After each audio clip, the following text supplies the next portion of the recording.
Alright, so being no stranger to no damage runs and challenge runs like this, I decided to react to this video by Sadrix, I believe his name is.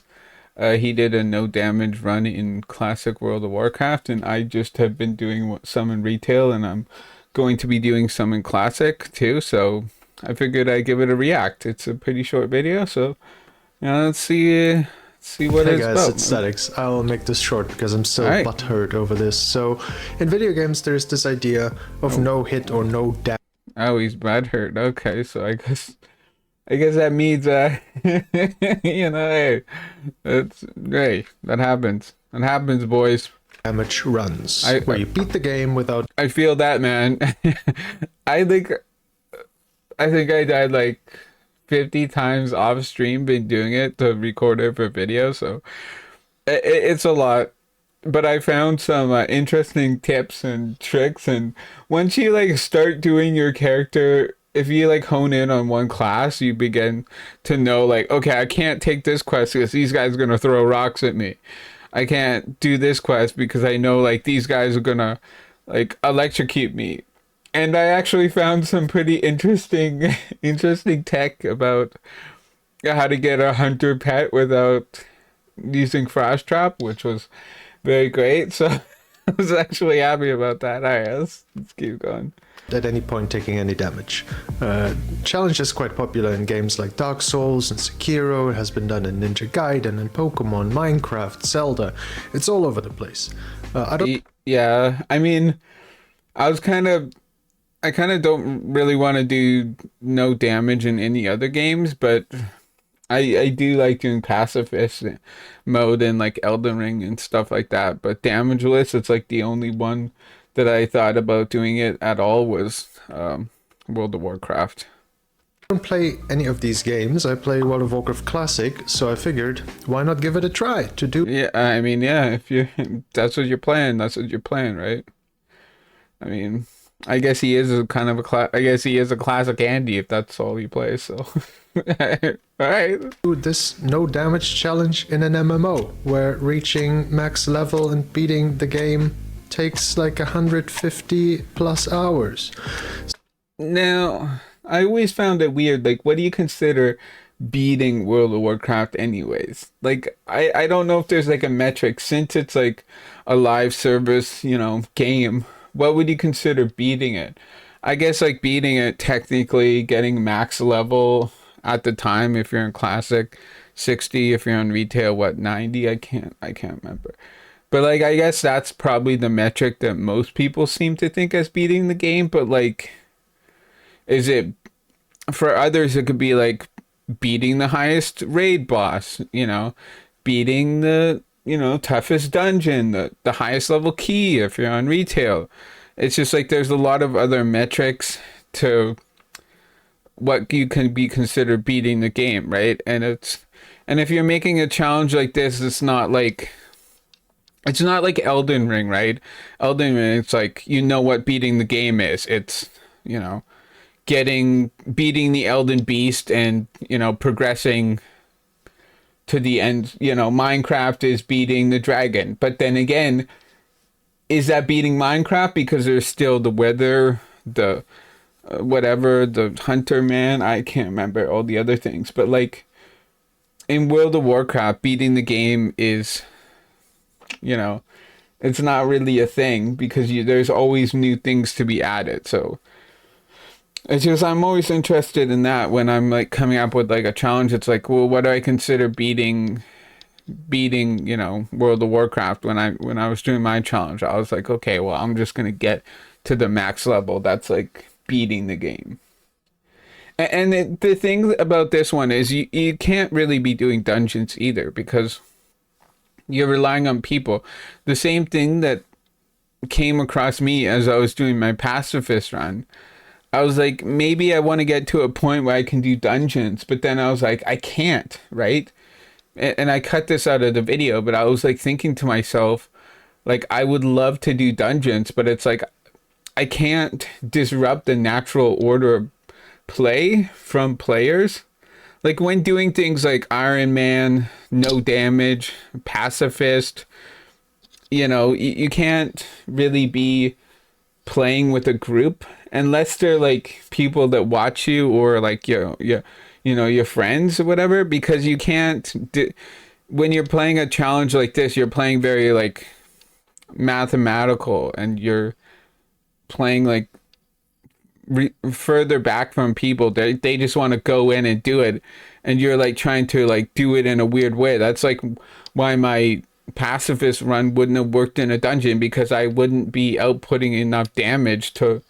I'd just be like trolling. People would be like, this guy is clearly trolling. He's a hunter, but he's doing like half the damage of a bad hunter because he's not using his bow. You could see him. He's not even got a weapon equipped. What the hell, guys? Like, so it's weird. Anyway, sorry. So I did. WoW is a target lock game, so very little active damage evading you Yeah, can that's do true. outside of staying out of range of melee mobs or walking out of fire. However, the game has a lot of damage absorption mechanics, so you can, for example, put up a mana shield or drink a nature protection potion to, protect yourself from hits and lightning. I actually did not think about that. I mean, I was playing a hunter, so like I wasn't thinking about that. The only one that I could have used was the turtle one, but like nothing from the hunter negates any damage, like fully.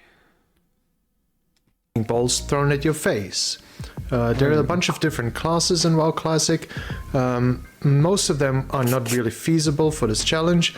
I think hunters and warlocks can be done because they have pets that can tank damage, and mage and priests have various shield spells that allow them to protect themselves from damage. Since World of Warcraft is an MMO, we gotta also ban any kind of... Wait, what? What the hell is this health? Is that like 1%? I am very confused. I guess I don't understand that, but that looks like he's got 1% health. I guess I don't understand. I guess I never played a mage, but is that like... I don't know. assistance from other players, so no trading, no grouping, nor accepting any other kind of help. So I tried that, and it was horrendous. First attempt, a mage, I lost at level 14 because the cat I was fighting was running too fast. So that's the kind of stuff that you lose this challenge to. Second mage, failed at level 8 because of unlucky mob pathing. That's the thing with doing this in an MMO, you don't actually know where mobs will spawn or when they will spawn because there are other players running around changing the world. Yeah. I never had that happen. Actually, there was a few instances of players making it easier for me. Like there was one, I went into a cave, and the cave was basically like cleared where it should have been like red level. It should have been like one of the hardest parts of the challenge, and it was very easy because everybody just cleared the mobs before I could get there. So I just kind of just walked in and grabbed the quest objective and walked out, and it was like it should have been like a tense moment where I should have been like on my heels, and it's like no, it was pretty easy. So it's like sometimes I can understand the instances of players making it harder, but I can understand sometimes the opposite is true, right? So I tried 2 priests and 2 hunters. I took damage at 14 and 18 because my pet died and my spells got resisted. So again, the thing with doing no damage in an RPG is you have a lot of random rolls, right? So your abilities might just fail you. But we went again with another mage, and that was the blessed run. We made a mage called Jaina. We got to level 20. And we got our first absorption ability, which is Mana Shield. But Mana Shield only absorbs physical damage. And it almost made me fail the challenge because a random dwarf applied a poison to me, which deals nature damage. You can see the thing play out here. Oh my! Yeah, so this run was very stressful. But we made it. We went through the 20s to the 30s. We got to level 40. We eventually got our mount. We even got Tidal Charm, which is, you know, a very powerful, rare Ooh. trinket in the game, which actually helped us to do some quests later on because it stuns the target, so a stunned target can't deal damage, obviously. But the mount, again, almost killed me because of falling damage. You can take falling damage if you fall off a hill, and that is still damage, right? As is walking into any kind of fire source in the game, by the way, so these goddamn braziers in Ironforge that are around every corner, you run into them or close to them, run. I said that, like, with me, the problem is I'm naturally just kind of, I see fire and I see these things, and I'm just normally, I'll just whoop, right into them, just instinctively, almost like just a burn, just for fun. So it was very, I had to like stop my brain. I had to be like, no, you see fire bad. You cannot just run through the campfire. And I remember I said that because it was just like the urge of seeing the fire. It's like fire. Like I'm gonna get it, like right away, and so I had to definitely like stop myself from like whoop. It's a struggle. It's a struggle. Is over. The worst thing about most of these absorb abilities is that they last anywhere from 30 seconds to 1 minute, so you have to constantly remember to reapply them. And there were a bunch of moments in which I forgot to refresh them in time and almost got hit. Oh my! The entire run is anxiety-inducing as fuck, so I really don't recommend you try this. Yeah, it's you gotta like really lock in. Like it's you just gotta lock in. Especially leveling. But I guess this guy's just kind of going off. I'm guessing he's just going off a chat because it doesn't seem like he has like an add-on or anything. But I could be wrong.